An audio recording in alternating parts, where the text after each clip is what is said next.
Mais Você foi apresentado por Moda Brasil. Melhores marcas de moda feminina e masculina pelo melhor preço. E Só Trigo Alimentos, há 22 anos, proporcionando grandes momentos.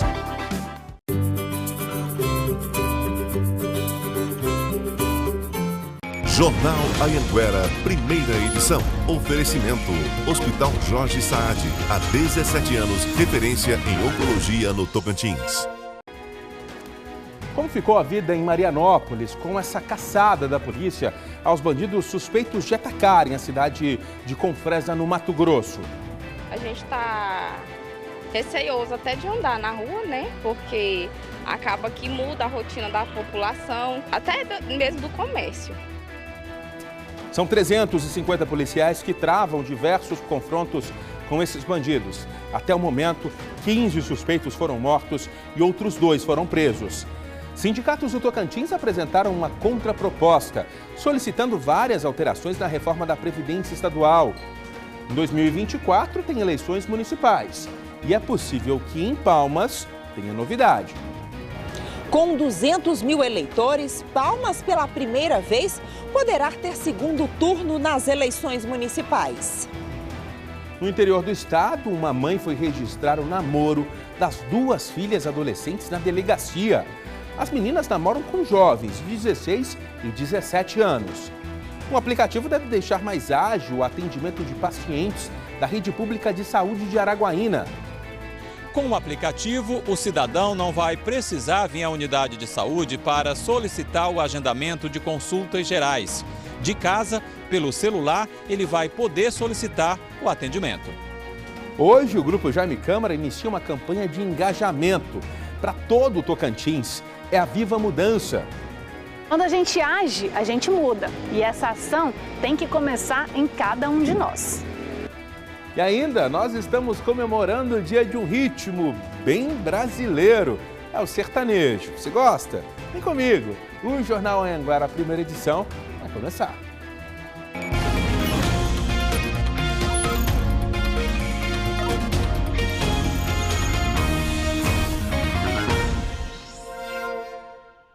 Bom dia, Tocantins, 11 horas, 48 minutos. Já é quarta-feira, meio da semana, ó.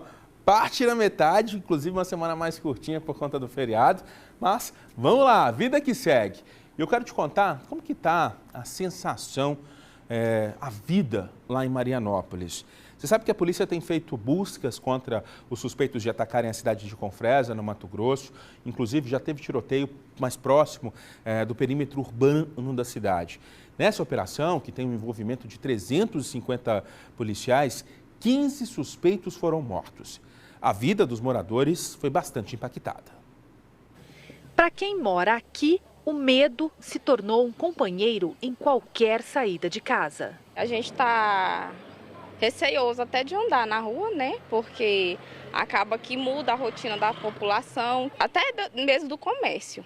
O comércio já está mais parado porque fica com medo, as pessoas ficam com medo de andar, ficam com medo de interagir. Eu quase não saio, né? Saio mesmo só para ir no mercado, né? Comprar alguma coisa e levar ela para o colégio.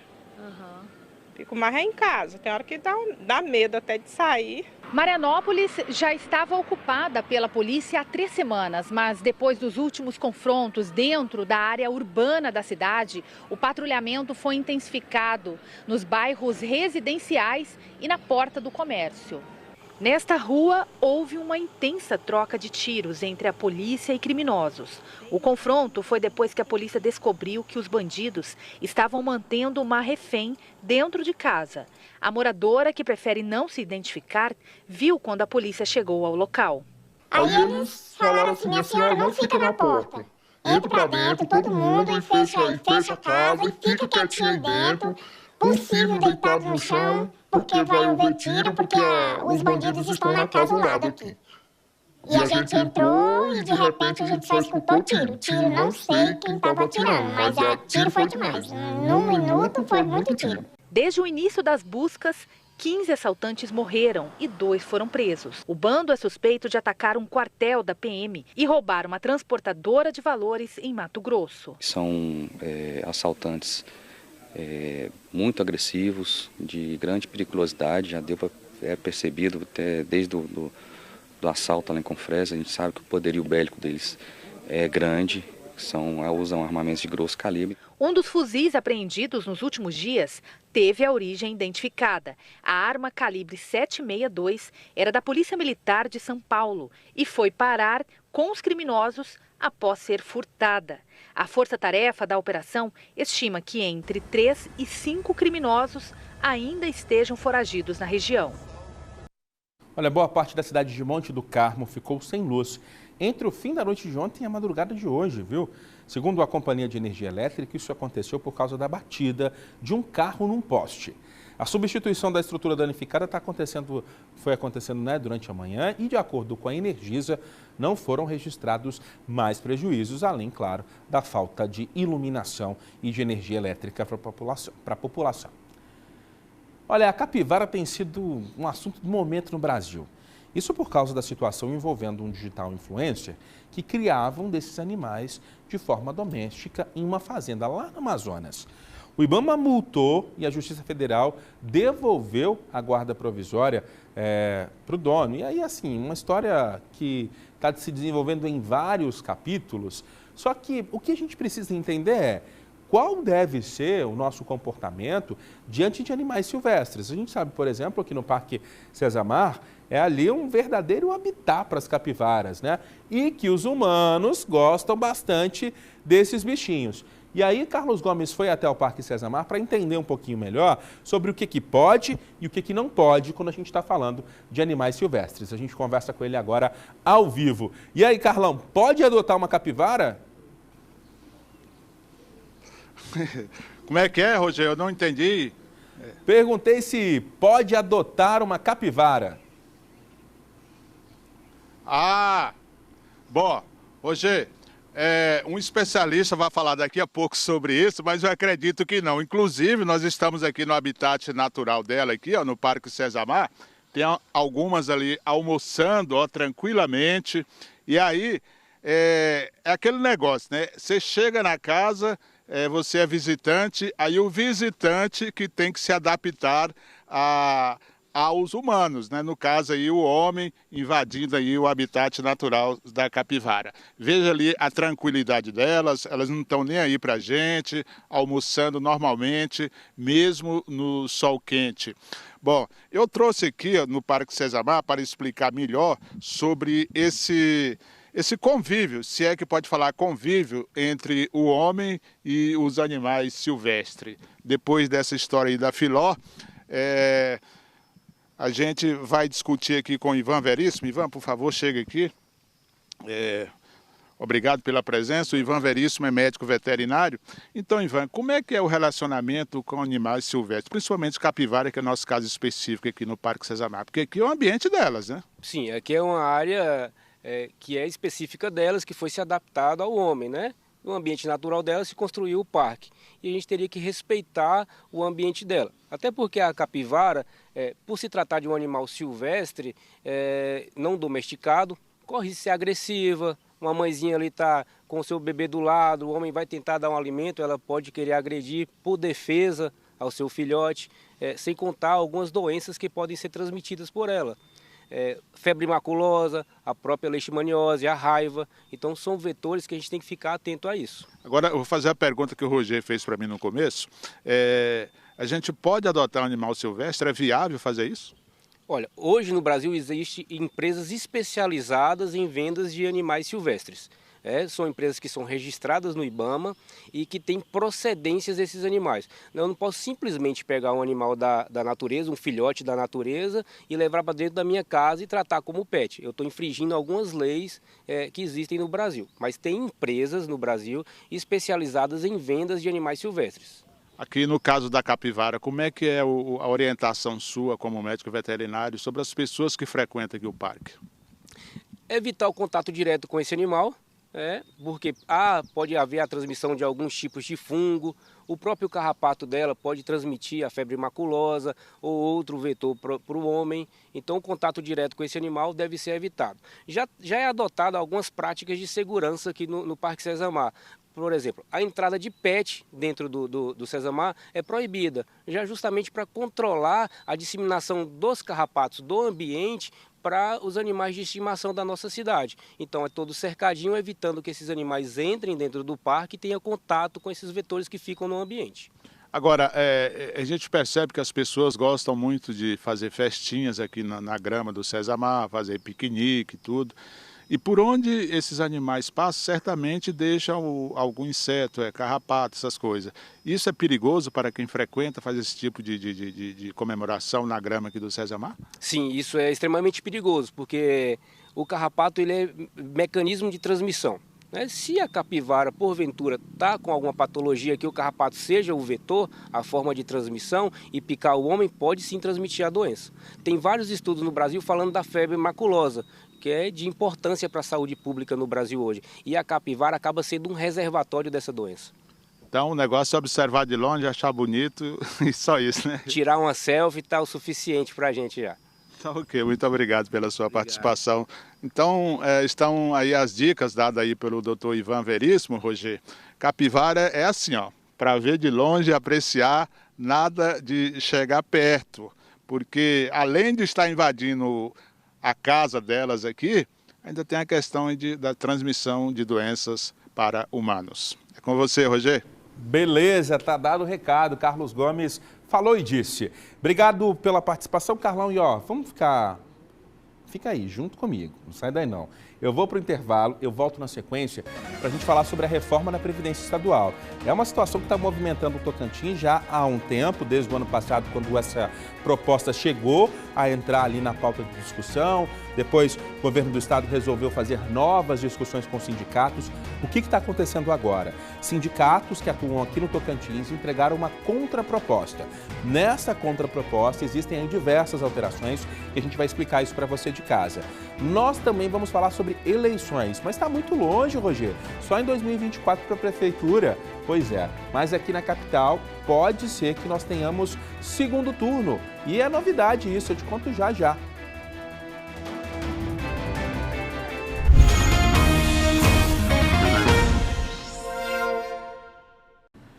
De volta com o seu Jornal Anhanguera, meio-dia, 1 minuto. A gente vai falar agora sobre a reforma da Previdência.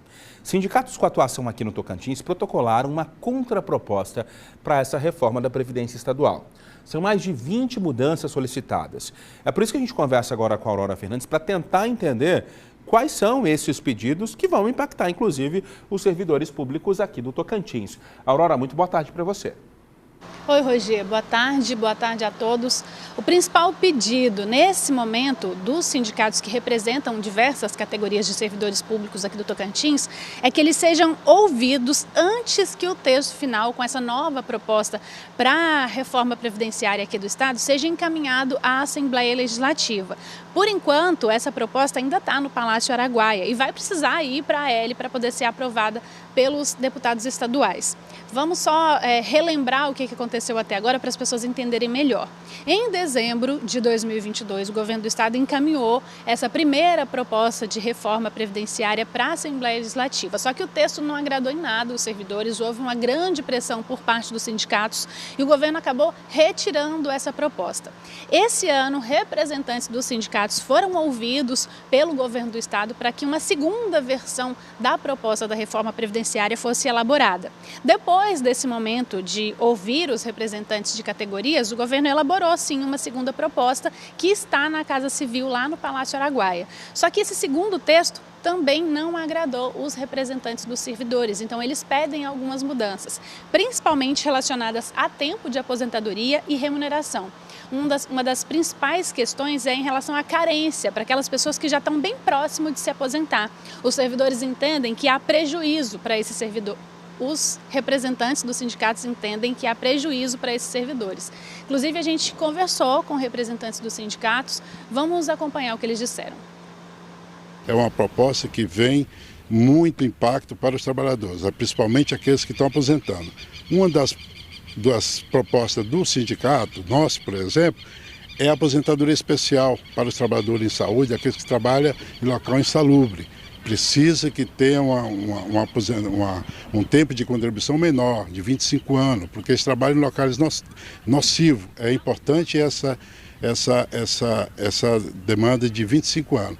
E também aquele cidadão, aquele servidor que já trabalhou longo tempo e já está perto de aposentar, que ele tenha um tempo de carência de pelo menos mais 12 meses para poder ter esse respaldo de aposentadoria agora, enquanto ele concluir seu tempo de contribuição ou tempo de idade. O governo do estado, naquela primeira emenda do ano passado, a emenda 02, eles estavam colocando 100% de pedágio. O servidor que tinha 5 anos ainda de trabalho para alcançar a idade para se aposentar, ele teria que trabalhar 10 anos. Então, após a apresentação da nossa minuta de todos os sindicatos, o governo recuou para 50, mas o que os sindicatos continuam batendo na tecla é que o governo do estado do Tocantins faça como foi feito no estado do Rio de Janeiro, garantam 20% de pedágio. A reforma da Previdência é uma determinação do governo federal e deveria ter acontecido em 2019. De qualquer forma, vai ter que ser feita, mas em alguns estados, como no Tocantins, ainda não aconteceu por conta dessa discussão. Os servidores ainda buscando direitos e o governo do estado tentando flexibilizar essa emenda. Como eu disse, para que entre em vigor, primeiro essa proposta vai ter que ser encaminhada pelo governo para a Assembleia Legislativa e analisada pelos deputados. Hoje existe um pedido lá na AL para que seja realizada uma audiência pública para voltar a discutir esse assunto, tanto com o governo quanto com os representantes dos servidores. Roger. Obrigado, viu, Aurora, pelas suas informações. Inclusive, a gente procurou o governo do estado para tentar entender o que o governo vai fazer diante dessa contraproposta, só que aí eles não mandaram uma resposta sobre essas reivindicações dos sindicatos. Nas eleições para prefeito aqui na capital, nós já tivemos aí em 5 eleições, o vencedor foi eleito aí no primeiro turno mesmo, não tendo mais de 50% dos votos. Isso vai mudar. Sabe por quê? Porque a capital não tinha antes o mínimo necessário de população para que ocorresse um segundo turno. Só que com essa alteração, com o crescimento da população palmense, já a eleição do ano que vem, nós já somos mais de 200 mil eleitores. Isso significa que nós podemos ter, sim, segundo turno nas próximas eleições. Para o Cadu, o título de eleitor é sim um documento importante que garante direito a exercer a cidadania por meio do voto. Ele tirou o título quando tinha 16 anos e desde então faz questão de votar a cada eleição. Meu comprometimento é porque eu realmente acredito que a gente faz a diferença e que cada voto é essencial. Cadu faz parte do total de 1.095.812 eleitores tocantinenses. Segundo o Tribunal Regional Eleitoral do Tocantins, 20% deste total estão na capital, que atualmente é a 10ª maior zona eleitoral do país. O número de eleitores vem crescendo na capital. Nas últimas eleições, em 2020, eram 180 mil, mas neste mês, Palmas alcançou 200 mil eleitores. Esse aumento significativo pode trazer uma novidade importante nas próximas eleições, a possibilidade do segundo turno. Caso o candidato não tenha 50% dos votos mais um, vai ter segundo turno. Com o segundo turno, os eleitores terão que ir até as urnas em 2 datas, o que não é sacrifício para esse eleitor de 22 anos. Para ele, o segundo turno é considerado positivo, pois garante a escolha da maioria dos eleitores. É válido porque o primeiro turno nem sempre ele vai expressar a verdadeira opinião e a vontade da população. Com o maior número de eleitores, a Justiça Eleitoral também deve criar uma segunda zona eleitoral em Palmas. Dividir o trabalho para prestar um serviço melhor para o eleitor. Esse advogado, especialista em direito eleitoral, também acredita que o segundo turno é positivo para os eleitores. Já para os candidatos, requer ainda mais compromisso em conquistar cada voto. Tem que trabalhar, além do seu eleitorado, o eleitorado dos outros candidatos. Porque no segundo turno só vai para votação o primeiro e o segundo colocado do primeiro turno. Ou seja, o terceiro, quarto, quinto, que tem uma capilaridade de votos grande, pode ser o fiel da balança na hora de decidir uma eleição. Seu Manuel, de 67 anos, diz que se houver segundo turno, ele vai estar lá. Contudo, para ele, o mais importante é que nas próximas eleições tenha bons candidatos. Um currículo muito bom. E pelo que eu estou vendo aqui, tem muito candidato, tem muito interessado. Precisa de nós saber escolher. Isso é o que nós precisamos aprender a votar. Isso realmente a gente precisa aprender mesmo. Maio Amarelo é um mês de atenção ao trânsito, inclusive a campanha no estado foi lançada oficialmente hoje. Betânia Souza está na Praça dos Girassóis para dizer o que vai ser feito na prática para conscientizar todo mundo, né? Motoristas, motociclistas, ciclistas e, claro, os pedestres. Oi, Betânia, boa tarde para você. Oi, Roger, boa tarde para você também, para todo mundo que está nos acompanhando. Nós estamos aqui na Praça dos Girassóis. A campanha Maio Amarelo foi lançada no auditório do Palácio Araguaia e nós estamos aqui para mostrar o veículo, 2 veículos, na verdade, uma moto e um carro. Esse carro teve perda total, a moto também não sobrou quase nada. Imagine o que não aconteceu com os condutores, tanto da moto quanto com o motorista deste veículo. É realmente para chocar quem passa por aqui pela Praça dos Girassóis, porque acidente de trânsito mata milhares de pessoas no mundo inteiro e no Tocantins foram mais de 500 acidentes com vítimas fatais. A gente vai conversar sobre a campanha Maio Amarelo agora com o presidente do Detran que está aqui com a gente, William Gonzaga. Muito boa tarde para o senhor, seja bem-vindo. Boa tarde, Betânia, boa tarde, Rosê, estamos à disposição. Presidente, a gente está aí com um número expressivo, 548 pessoas que perderam a vida ano passado em acidentes de trânsito. Esse ano, infelizmente, também pessoas vêm perdendo a vida no trânsito. O movimento Maio Amarelo, ele é justamente, o objetivo é esse, chamar a atenção da nossa sociedade para o alto número de acidentes de trânsito com vítimas fatais e lesões. Para você ter uma ideia, como você mesmo falou, o ano de 2022, mais de 500 pessoas perderam a vida. E, infelizmente, no ano de 2023, nós já temos mais de 100 óbitos devido acontecido no trânsito do estado do Tocantins. Então, assim, o Maio Amarelo, nós vamos levar essa mensagem, esse ponto de reflexão, Betânia, para que todos os nossos condutores, motociclistas, pedestres, reflita sobre como estamos se comportando no trânsito do estado do Tocantins. Nós precisamos que todos tenham esse engajamento para nós podermos ter uma redução de acidente de trânsito. Na prática, quais as ações que serão realizadas durante todo esse maio?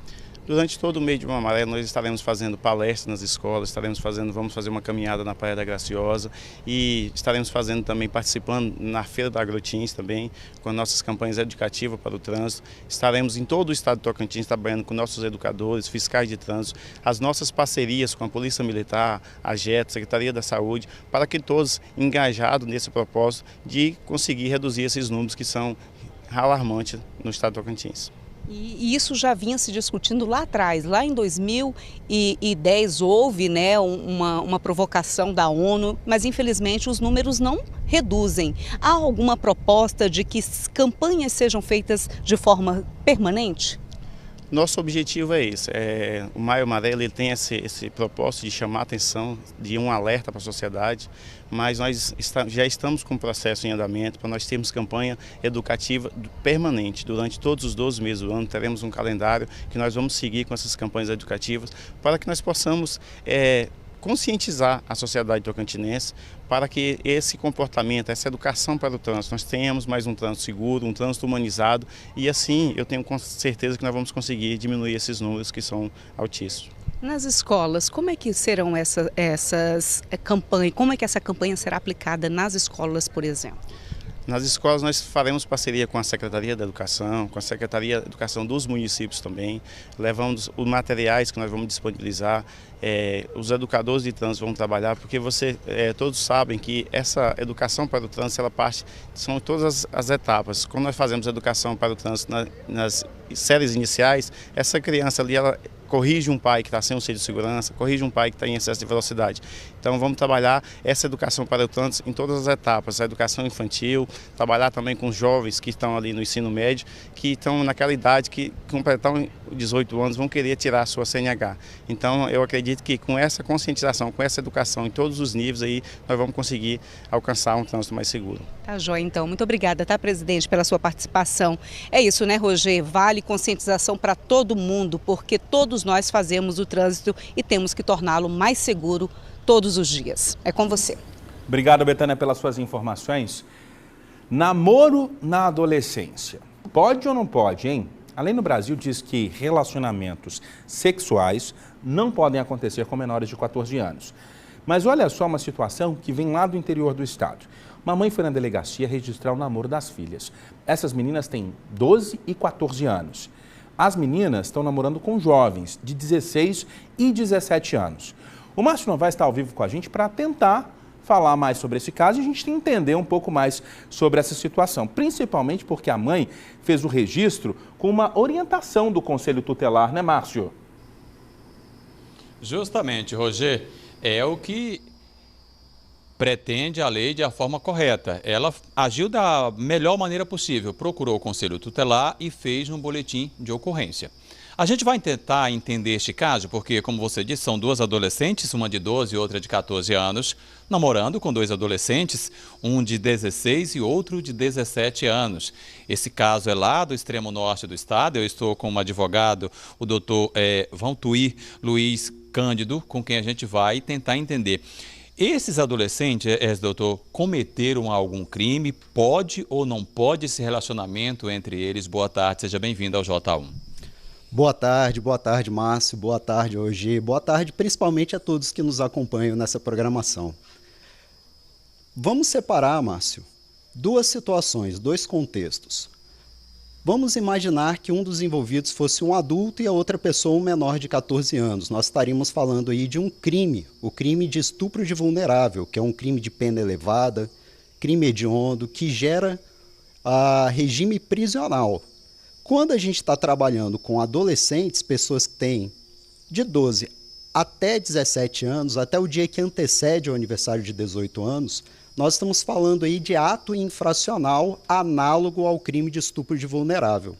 O ato infracional, ele tem uma metodologia própria de investigação e de aplicação de medidas socioeducativas.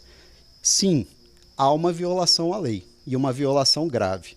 A pessoa que ainda não tem 14 anos, o que a legislação prevê é uma proteção no sentido de não se praticar nenhum ato libidinoso com aquela pessoa. Nem um ato sexual propriamente dito, nem um beijo lascivo. Até um beijo lascivo pode ser considerado aí uma infração sexual. Então a lei vai prever para esses adolescentes medidas socioeducativas que pode chegar numa situação mais grave, a internação. No caso das mães, elas também podem ser consideradas culpadas neste caso, ou de um modo geral, doutor? A partir do momento que o conhecimento do fato chega para a polícia vai abrir uma investigação para avaliar as circunstâncias em que todos estiveram envolvidos. Principalmente os envolvidos diretamente, os adolescentes, mas também os familiares, especialmente mãe, pai, a pessoa que tem a guarda, a tutela sobre os menores. Por quê? Se havia consciência por parte de pai, de mãe, de guardiões, essas pessoas respondem criminalmente por suas omissões. Eles têm um dever de garantia, de vigilância, de cuidado, e se eles tiverem consciência do que estava acontecendo, podem responder, inclusive, pelo crime de estupro de vulnerável, que é um crime hediondo de pena grave. No caso aqui, uma dessas crianças, digamos assim, só tem 12 anos, ou seja, em hipótese alguma, ela pode namorar. Os outros que já têm de 14, 16, 17, podem namorar, mas nada além disso. Exatamente. Até o dia que antecede o dia do aniversário de 14 anos, a pessoa não pode namorar. Não pode ter sequer toques íntimos, beijos lascivos. A pessoa deve ser tratada como uma criança ou início de adolescência. a partir do dia do aniversário de 14 anos, do primeiro minuto do dia do aniversário de 14 anos, se houver o consentimento, a espontaneidade, o ato sexual, outro ato libidinoso, ele não será considerado crime, não será considerado infração, mas isso se houver a espontaneidade, o consentimento, né, de todos os envolvidos ali naquela relação. Bom, o Roger tem uma pergunta. Sim, Roger, pode falar. Ô Márcio, a gente entendeu que no caso da menina de 12 anos é uma situação mais complexa, não poderia acontecer. Essa mãe foi até uma delegacia fazer o registro desse namoro. O que a polícia deveria ter feito naquele momento? Orientado ela? Porque ela já estava com uma orientação do Conselho Tutelar, que pelo visto não fez uma orientação correta de acordo com o que o advogado está contando para a gente agora, né? Então, o Roger quer entender, doutor, porque é o seguinte, no caso, uma das meninas tem 12 anos, é um caso mais complexo, a mãe teve a orientação do Conselho Tutelar e ela foi até a delegacia para fazer o boletim de ocorrência. O que deveria ter ocorrido lá? Ela também deveria ter sido orientada de que com essa idade a filha também não pode, porque de acordo com o que o senhor está passando, a criança em hipótese alguma poderia estar se relacionando. E aí, qual que deveria ter sido também o procedimento da polícia com relação, depois da mãe ter informado que estava ocorrendo isso? Depois que, do começo, o pai, a mãe, quem tem a guarda, quem tem a tutela de crianças, tem um dever de vigilância, de proteção, de cuidado, de vigilância. É bem verdade que você não consegue vigiar um adolescente de 12, 13 anos, 24 horas por dia, 7 dias por semana, vai para a escola, sai com os amigos. E nessas janelas em que se sai da vigilância dos pais, pode acontecer a descoberta sexual. É a idade que está entrando na puberdade, vem a descoberta da sexualidade. O fato é que a mãe e o pai devem estar atentos aos comportamentos, à mudança comportamental. E se verificar uma situação de mudança de qualquer comportamento, deve conversar com seu filho, pedir o apoio de profissionais especializados, pedagogos, de psicólogos. E se perceber, se tiver suspeita de que o menor de 14 anos tenha se iniciado na vida sexual, além de procurar o apoio especializado de profissionais de pedagogia, de psicologia, deve levar a informação para a unidade policial. Deve levar essa comunicação para que a polícia avalie as circunstâncias em que isso está acontecendo. Depois que isso acontece, sem dúvida de que o apoio de um psicólogo, o apoio de um pedagogo, o apoio de uma equipe multidisciplinar é importante para dar as devidas orientações aos pais, mãe, pai, guardião, tutor, como também a criança, avaliar se aquilo trouxe alguma repercussão de mudança comportamental ou não. Se houve, por exemplo, uma situação em que um menor de 13 anos, vamos imaginar, 13 anos e 10 meses de idade, relacionou-se com uma pessoa de 15 anos. Aquilo veio de uma espontaneidade dos dois, de uma descoberta da sexualidade natural, uma proximidade de idades, e que você não teve alteração psicológica, comportamental, aquilo aconteceu com naturalidade. Em situações como essa, há decisões de tribunais até afastando o caráter criminoso ou de ato infracional. Mas a regra é, não pode. Costumo brincar com meus alunos, Márcio e Roger, dizendo assim, se não tem 14 anos, nem passar a mão nos cabelos se deve admitir. Tá certo, doutor, obrigado pelas informações. É isso, Roger. Então, é bom os pais redobrarem a atenção com seus filhos, principalmente, como falou o doutor, se tiver menor de 14 anos em casa, olha, passa a vigiar com ali mais, digamos, de uma forma mais veemente, para não ocorrer o que aconteceu lá no extremo norte do estado. E quem pretende namorar com adolescentes também precisa se atentar, porque isso é crime e pode responder de acordo com o que determina a lei. Eu volto com você. Obrigado, Márcio, pelas explicações. Eu vou para o intervalo comercial, daqui a pouquinho a gente fala sobre cuidado com a saúde dos olhos. O Brasil tem 35 milhões de pessoas com alguma dificuldade visual. Como é que deve ser a rotina de quem já tem problema, hein? A gente conversa com um oftalmologista que vai responder dúvidas para você. E vamos também falar sobre guarda compartilhada. Aurora Fernandes, eu, por exemplo, como pai, posso exigir que eu não quero tanto tempo assim com o meu filho? Pode, você pode fazer o pedido, mas se ele vai ser aceito ou não pela justiça, aí já são outros 500. Precisa apresentar uma justificativa para essa solicitação. Também dá para pedir o contrário, aumentar o tempo de convivência. A gente vai falar com uma advogada para tirar todas essas dúvidas, Roger. Muito bem, então daqui a pouquinho a gente volta, fica por aí. Nós estamos ao vivo para todo o estado.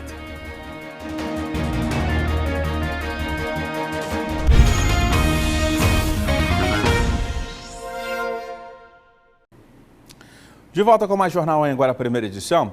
Quando um casal se separa e tem filhos desse relacionamento, existe alternativa legal para o bem-estar de toda a família, que é a chamada guarda compartilhada. Mas se um dos pais quiser abrir mão disso, ou então diminuir ou aumentar o tempo de estadia com os filhos, será que isso pode ser determinado pela Justiça? A gente vai tirar agora algumas dúvidas sobre esse assunto. A Aurora Fernandes já está aqui preparada para receber aí o seu questionamento. Você pode interagir com a gente pelo QVT e também pelo nosso WhatsApp. Simbora, Aurora!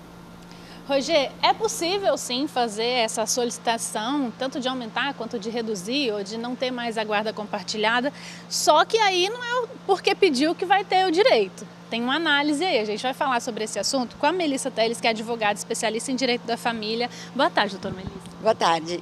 Me explique, como que funciona? Digamos, a mãe, os filhos estão sob a guarda do pai e a mãe tem direito de ver esses filhos 2 finais de semana por mês e ela quer reduzir só para 1 fim de semana por mês. É possível e se for, de que forma? Sempre é possível a gente modificar o que está regulamentado, né, em relação à convivência dos filhos com seus genitores, alimentos também, então a gente sempre vai poder fazer essa alteração, mas como tu disseste, a gente tem que justificar, não adianta só pedir para o magistrado, né, nós vamos ter que justificar o motivo dessa mudança. Então, se a mãe lá tem 2 finais de semana e ela deseja modificar, alterar essa convivência, esse período de convivência, ela vai ter que dizer para o juiz por que ela quer fazer essa alteração. Você que já tem experiência na área vai conseguir então me dar um exemplo. Por exemplo, o que seria uma justificativa considerada aceitável pela justiça para reduzir esse tempo? Bom, uma mudança de domicílio, por exemplo, né? A criança mora numa determinada comarca e vai para uma outra comarca junto com o genitor. Como que aquela pessoa vai fazer todo esse translado? Eu posso justificar por esse motivo. O que nós precisamos observar? Se nós temos uma ordem judicial, ou seja, uma convivência fixada em juízo, se o pai deixa de cumprir, ele está fazendo o quê? Ele está descumprindo uma ordem judicial. Por isso a importância de a gente alterar a ordem, né? Alterar o acordo. Então, eu tenho o compromisso de ficar com os meus filhos todos os finais de semana, pegando no sábado e devolvendo no domingo. Imagina se eu sou uma médica plantonista e eu pego um plantão naquele sábado e naquele domingo. Eu não posso simplesmente deixar de cumprir a minha convivência, que na verdade é uma obrigação legal oriunda do poder familiar, certo? Então o que eu vou dizer? Eu vou dizer, olha, eu preciso modificar os dias da minha convivência. Porque se a pessoa não consegue arcar com aquilo que foi acordado em juízo lá no início, ela pode ser responsabilizada depois, se ela não pedir para fazer essa mudança? Sim, ela pode ser responsabilizada, porque ela está descumprindo uma ordem judicial.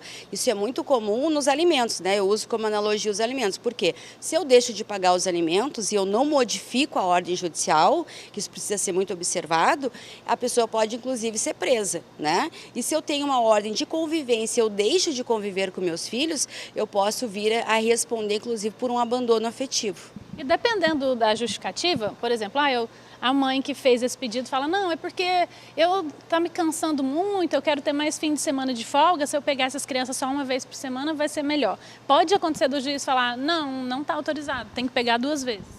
Na verdade, a situação de cuidado, né, cuidar e proteger os filhos, ele é também inerente do poder familiar. Não é simplesmente uma escolha dos genitores, né? Chegar e dizer, olha, eu não quero cuidar, eu não quero ficar com a criança.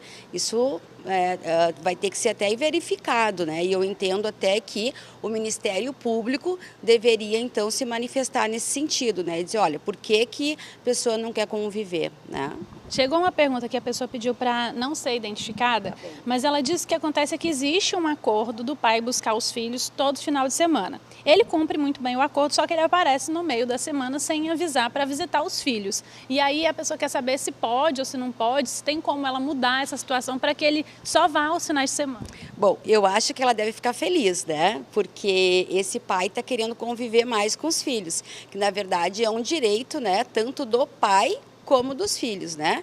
E o pai, ele não pode ser um mero visitante, um pai de final de semana. Hoje, o que nós colocamos no nosso ordenamento jurídico é que os pais sejam conviventes. Para quê? Para que eles consigam participar da vida diária dos filhos, né?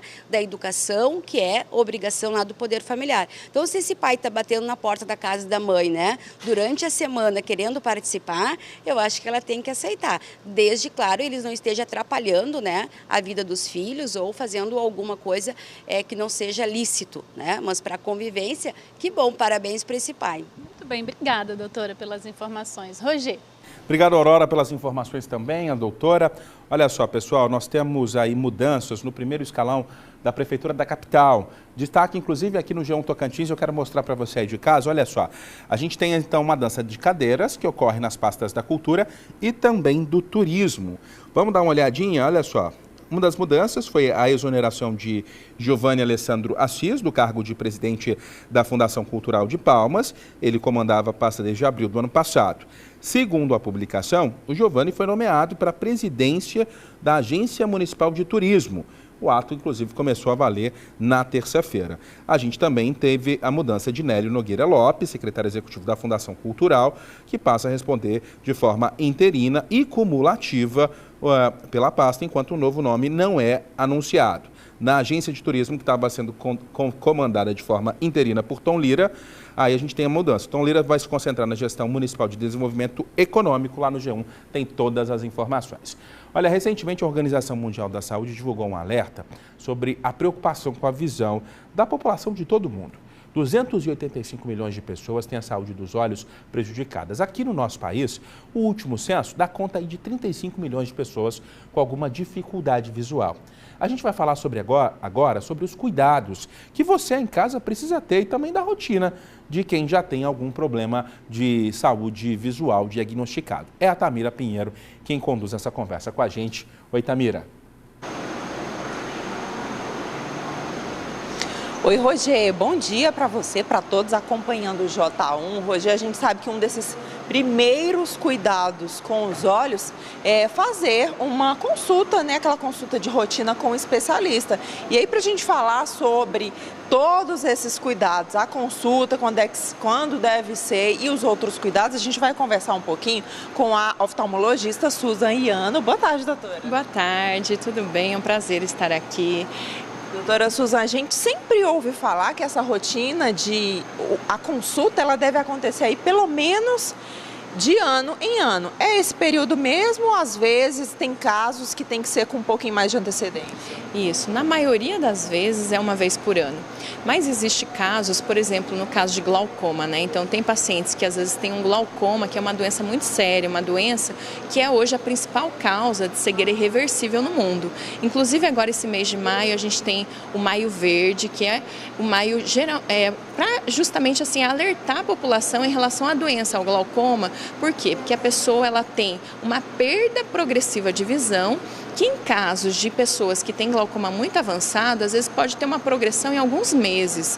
Então, por exemplo, paciente com glaucoma avançado, às vezes precisa ter um acompanhamento a cada 3 meses, né?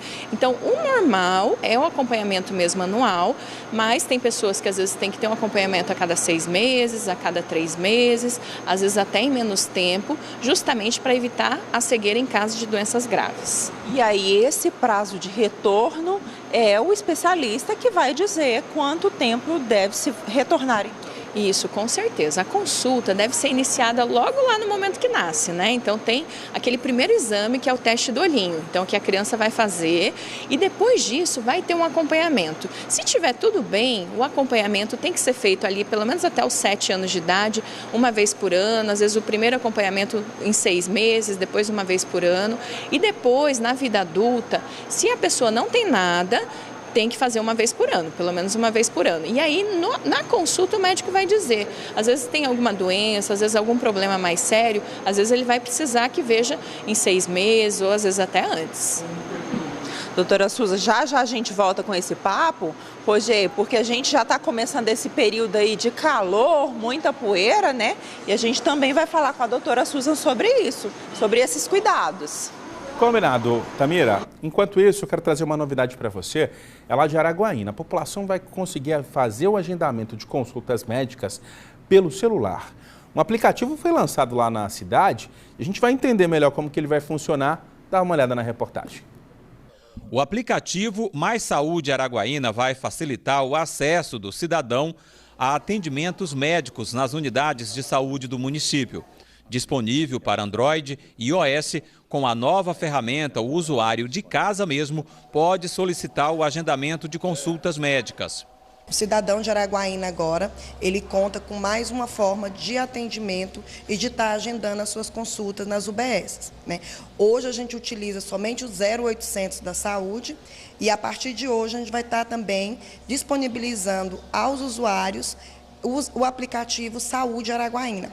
Além de agendar consultas, o aplicativo vai disponibilizar o histórico de consultas e vacinas do paciente, registradas no prontuário eletrônico do cidadão. Também será possível saber que tipo de medicação o usuário teve acesso. Mas para fazer o primeiro acesso ao aplicativo, a pessoa precisa se atentar aos dados cadastrais necessários no prontuário eletrônico do cidadão. Para isso, é necessário ir à unidade de referência fazer uma atualização dos dados pessoais, comprovante de endereço. Só depois de tudo certinho, aí o primeiro acesso é liberado, usando o CPF e a data de nascimento. Ao solicitar o agendamento, quando a consulta for marcada, a pessoa será informada pelo aplicativo um dia antes do atendimento, com data e horário da consulta. Por enquanto, somente as consultas gerais podem ser agendadas pelo aplicativo Mais Saúde Araguaína. Os atendimentos para os programas de tratamento com especialista continuam sendo agendados diretamente nas unidades de saúde do município. Esse a gente continua da mesma forma, onde a gente faz a ligação, né, para o usuário, informando a data e o local da sua consulta especializada ou do seu exame especializado. Fica por aí, a gente vai mais volta. Daqui a pouco a gente fala sobre mudança, agir para mudar. Tem uma campanha de engajamento lançada hoje pelo Grupo Jaime Câmara para todo o Tocantins. Você acompanha os detalhes em instantes.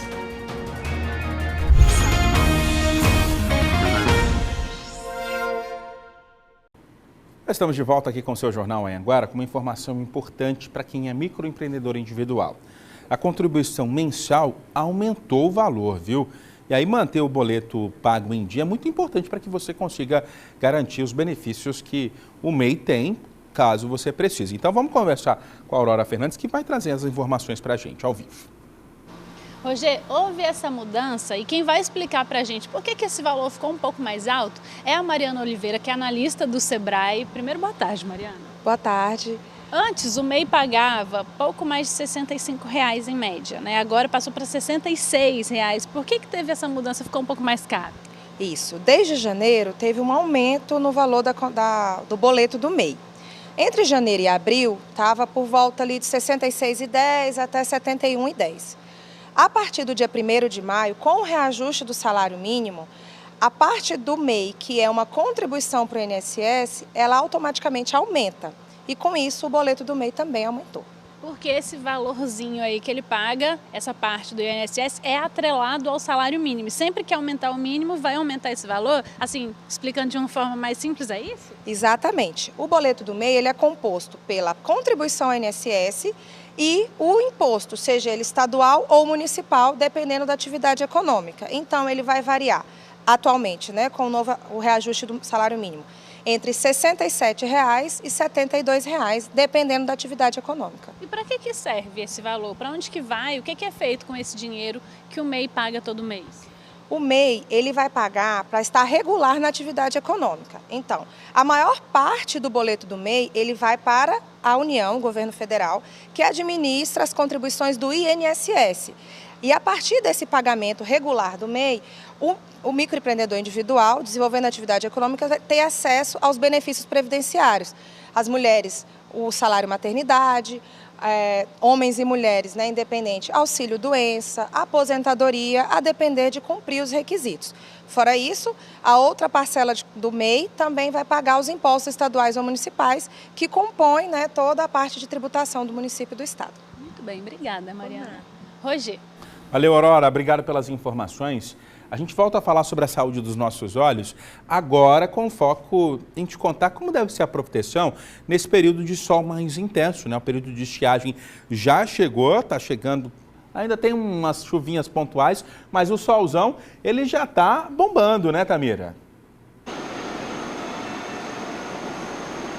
Isso mesmo, Roger. Nesse período são vários os fatores aí. É a claridade, né, com a luz do sol que está mais forte. Acaba que aqui na nossa região a gente também tem muito vento, poeira, então alguns cuidados são essenciais. E quem vai falar com a gente sobre isso mais uma vez é a doutora Susan Iano. Doutora, nessa época as pessoas costumam até usar mais o óculos de sol. Ele realmente é recomendado nesse período ou é só um acessório? Isso, não, com certeza. O óculos de sol agora nesse período é muito importante. Só que tem que ter o cuidado de ser um óculos de qualidade que tenha proteção ultravioleta. Por quê? O óculos, né? Eu estou aqui com 2 óculos, esse óculos aqui então é óculos de sol, que quando tem a proteção, ele vai proteger não só o olho ali, mas protege o fundo do olho, protege a lente natural que a gente tem dentro do olho, que é o cristalino, porque a radiação ultravioleta, ela provoca várias doenças, então, por exemplo, catarata, doenças no fundo do olho. Então, se a pessoa está usando um óculos que ele não é de qualidade, ele não tem essa proteção ultravioleta, vai entrar mais raio, porque a menina do olho dilata, vai entrar mais radiação ultravioleta e vai causar mais dano do que às vezes está sem o óculos. Então, é melhor, às vezes, até ficar sem óculos do que, às vezes, usar um óculos que não tenha qualidade. E outra coisa também, o óculos de grau, tem que ser de qualidade também, porque a gente pensa, não, vou comprar qualquer óculos, mas tem que ser de qualidade, porque ele que vai trazer a qualidade de visão, diminuir aquelas distorções, o reflexo, né, das coisas, essa época de clima seco, às vezes a luz incomoda muito, tem muito esse reflexo, acaba também prejudicando a visão.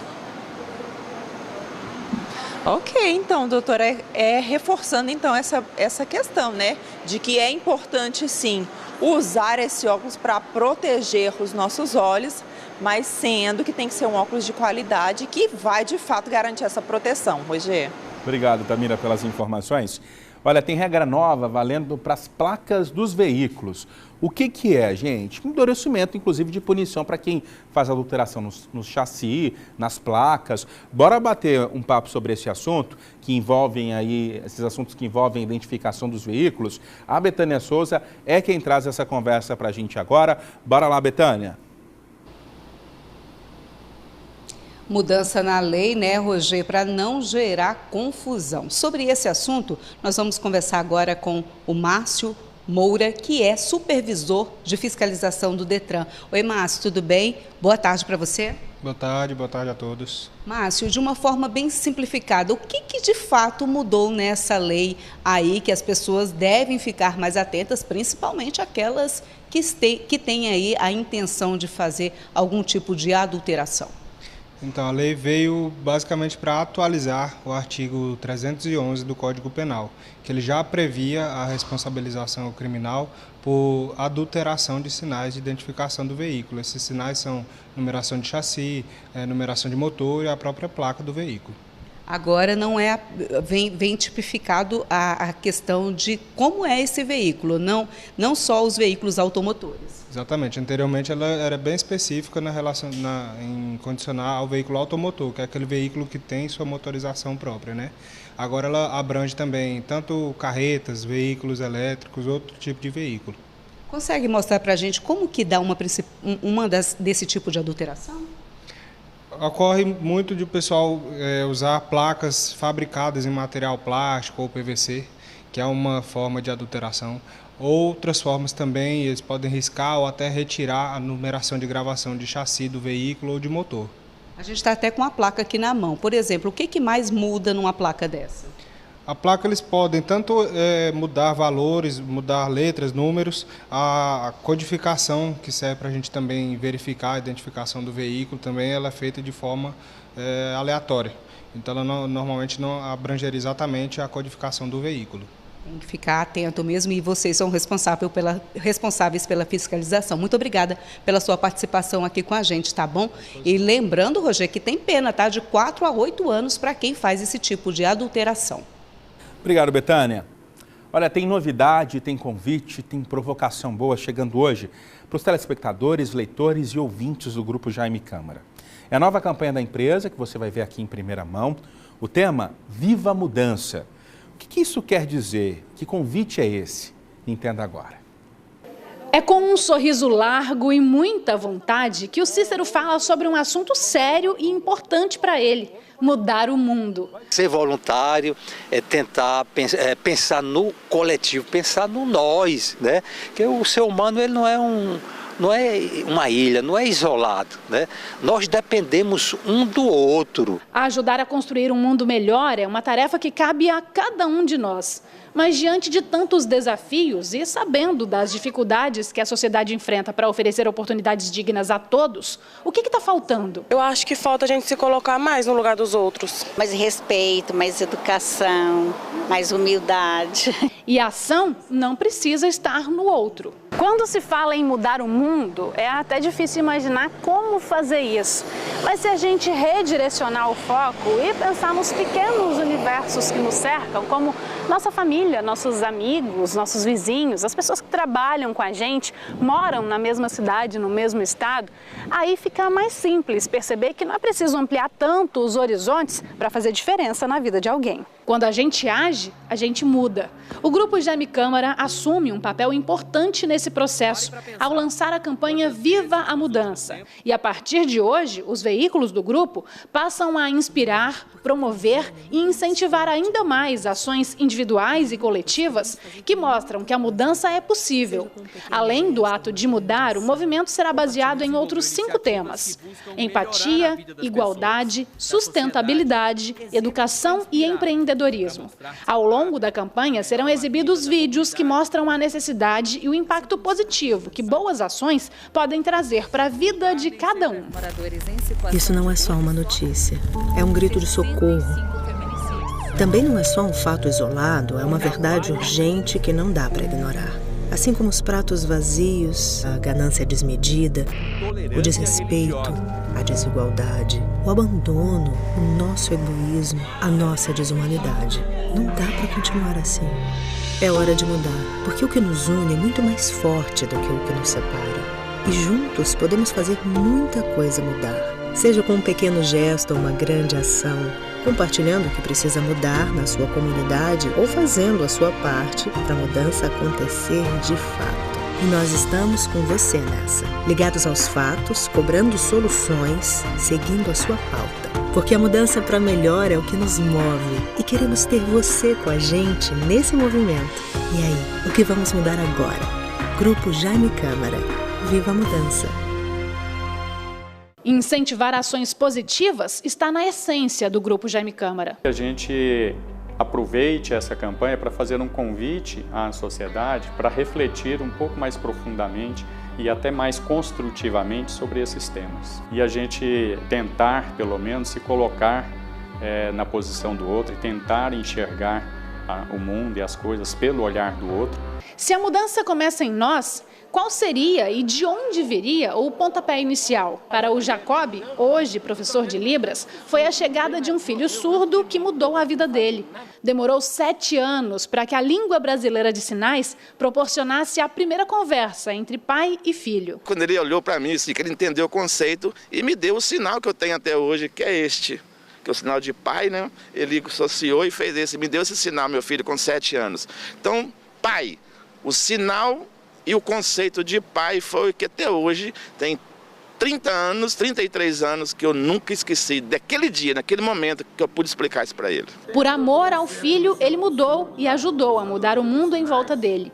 Hoje, Rangel já tem 33 anos de idade, 2 graduações e é o homem que o pai lutou para que ele fosse. O surdo precisa aprender Libras. E aí eu aprendi com 7 anos. Alguém me ensinou e foi meu pai. Ele aprendeu e ensinou para mim, o meu pai, exatamente, eu aprendi com ele, agradeço muito a ele. Um pai que aprendeu uma nova língua para receber e abrir portas para o filho. Um voluntário que mobiliza a comunidade em busca de um mundo melhor. Gestos simples e grandiosos que podem fazer a diferença, desde que a gente viva a mudança.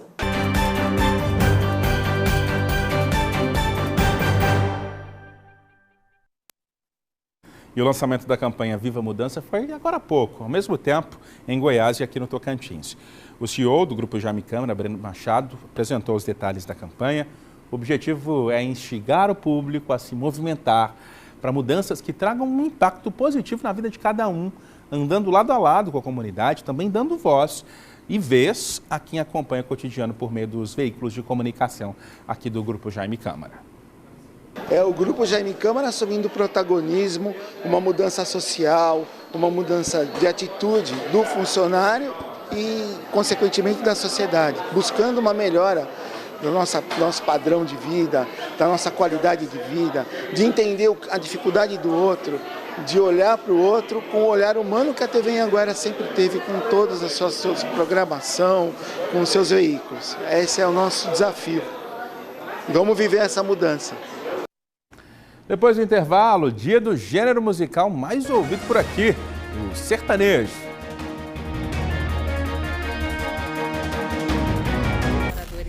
Isso não é só uma notícia, é um grito de socorro. Também não é só um fato isolado, é uma verdade urgente que não dá para ignorar.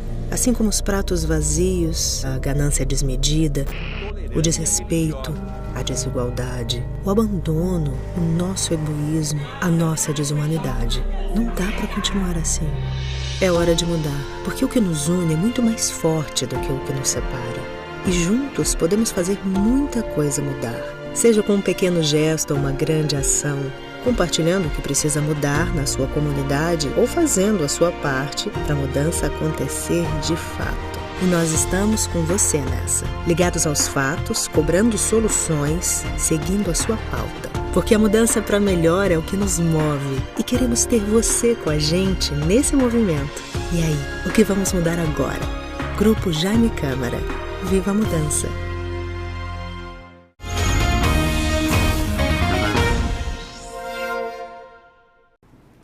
Você sabe que a música sertaneja já faz parte da cultura do Tocantins, né?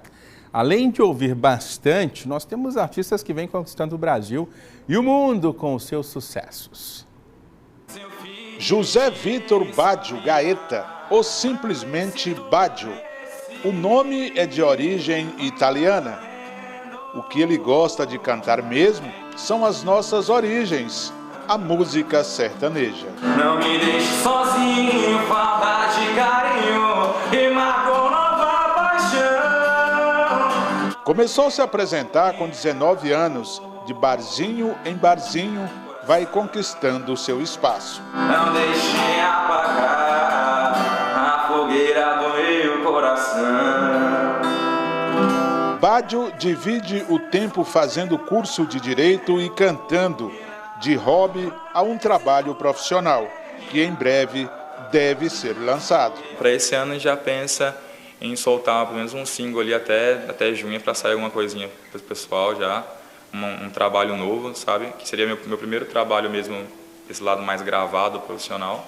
Um ritmo que era discriminado, agora conquistou definitivamente o seu espaço. A nossa música sertaneja rompeu fronteiras e ganhou o mundo. O exemplo é o Henrique Vilarins, direto do Maranhão, passando pelo Tocantins, indo até a América do Norte. Ele já cantou nos Estados Unidos e está com agenda na Europa. exportando um produto, né? Um produto tocantinense, um produto brasileiro. E a galera curte demais. Isso é sensacional. Henrique é bombeiro militar há 17 anos. Concilia a carreira com a música. Não é fácil, mas graças a Deus está dando certo. É uma coisa massa, né? Hoje me sinto mais forte, mais feliz, quem sabe só levar certeza de que muito pouco eu sei. Essa voz maravilhosa é da Melissa, canta profissionalmente há quase 20 anos, tocantinense de Paraíso. Foi influenciada pelos pais. Desde pequena, acho que meu primeiro contato com a música sertaneja foi com meu pai caminhoneiro, trabalhando aí, viajando o Brasil inteiro. Então ouvia muito Tunico Tinoco, Roberta Miranda, cresci mesmo inserida dentro dessa cultura. Publicitária por formação, mas sua grande paixão é a música sertaneja. Tanto que está com um projeto musical que leva seu nome. Projeto inédito, não digo autoral que eu não componho, mas eu quero gravar sim composições de grandes compositores que tem aqui no nosso estado. E o nome do Tocantins bem representado aqui e bem longe.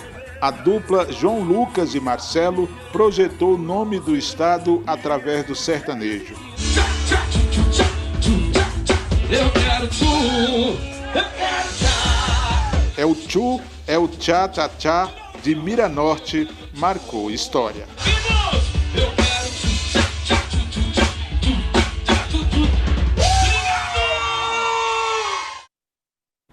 É impressionante, né, como o sertanejo dominou todo o país, né?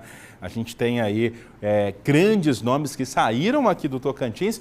E me conta, você gosta mesmo de sertanejo? Tem alguma música que já te marcou?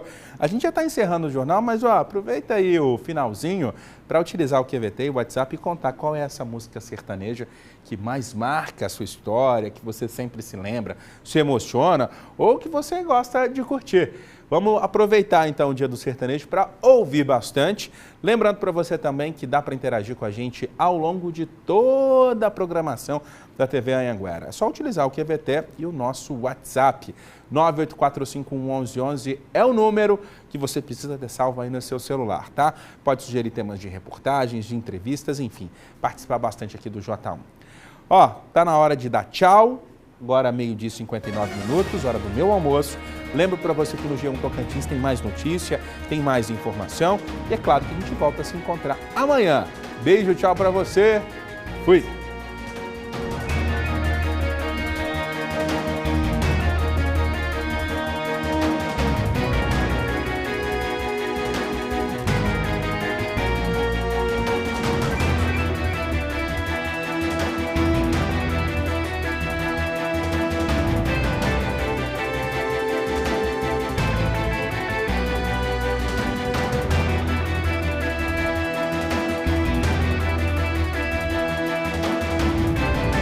Jornal Anhanguera, primeira edição. Oferecimento: Hospital Jorge Saad, há 17 anos, referência em oncologia no Tocantins.